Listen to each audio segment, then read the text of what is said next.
Hello বন্ধুরা, কেমন আছেন? আশা করি সবাই ভালো আছেন। বন্ধুরা, বিধায়ক পদ থেকে ইস্তফা দিলেন বিজেপি সাংসদ মনোজ টিগ্গা। শূন্য হলো বিধানসভার 10টি আসন।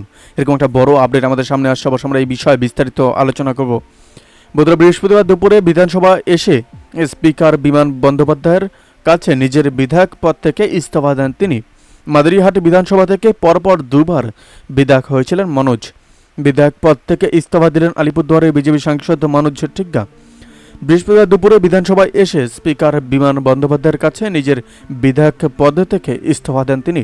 মাদারিহাট বিধানসভা থেকে পরপর দুবার বিধায়ক হয়েছিলেন মনোজ। 2021 সালে বিধানসভা নির্বাচনের পর বিজেপি শুভেন্দু অধিকারীকে বিরোধী দলনেতার পদ দিলে শান্ত স্বভাবের মনোজ হয়েছিলেন বিজেপি পরিষদের দলের মুখ্য চেতক। তার ইস্তফাপত্র গৃহীত হওয়ার পর বিধানসভায় খালি হলো মোট 10টি বিধায়ক পদ। এবারে লোকসভা নির্বাচনে মনোজ আলিপুরদুয়ারে লোকসভা থেকে বিজেপির প্রার্থী হয়েছিলেন। তিনি জয়ী হলে তার বিধায়ক পদ থেকে ইস্তফা দেওয়া অবশ্যম্ভাবী হয়ে পড়ে। এছাড়াও এবারে লোকসভা নির্বাচনে তৃণমূলের প্রার্থীকে লড়াই করে বিধায়ক থেকে সাংসদ হয়েছেন জুন মালিয়া, জগদীশ বসুনিয়া, হাজি নুরুল ইসলাম, পার্থ ভৌমিক এবং অরূপ চক্রবর্তী। তৃণমূলের এই সকল সদস্য বিধায়ক পদ থেকে ইস্তফা দিয়েছেন আগেই।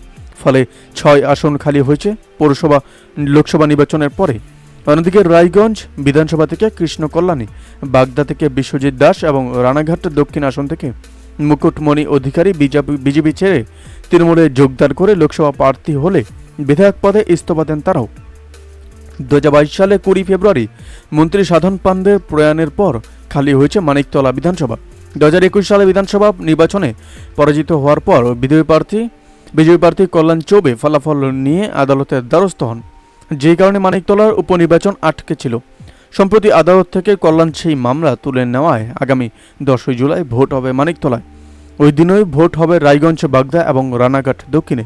বিধায়ক পদ থেকে ইস্তফা দেওয়ার পর সাংসদ মনোজ বলেন, গত 8 বছর বিধানসভা সদস্য হিসাবে কাজ করে অনেক শিখেছি। সেই অভিজ্ঞতায় কাজে লাগাবে সংসদে। তবে খারাপ লাগছে, পুরনো সঙ্গীদের ছেড়ে যেতে হবে। মনোজের পদত্যাগের পর তাকে তার সংসদের কর্মজীবনের জন্য শুভেচ্ছা জানান স্পিকার।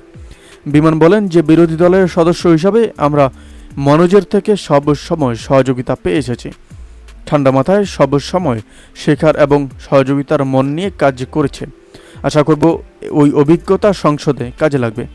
বন্ধুরা, এই আপডেট প্রসঙ্গে আপনাদের কি মতামত অবশ্যই আমাদের কমেন্ট করে জানাতে ভুলবেন না। ভালো থাকবেন, সুস্থ থাকবেন, ধন্যবাদ। দেখা হচ্ছে নতুন একটি ভিডিওতে। আপনি কোথা থেকে দেখছেন এই ভিডিওটিকে অবশ্যই আমাদের কমেন্ট করে জানাতে ভুলবেন না।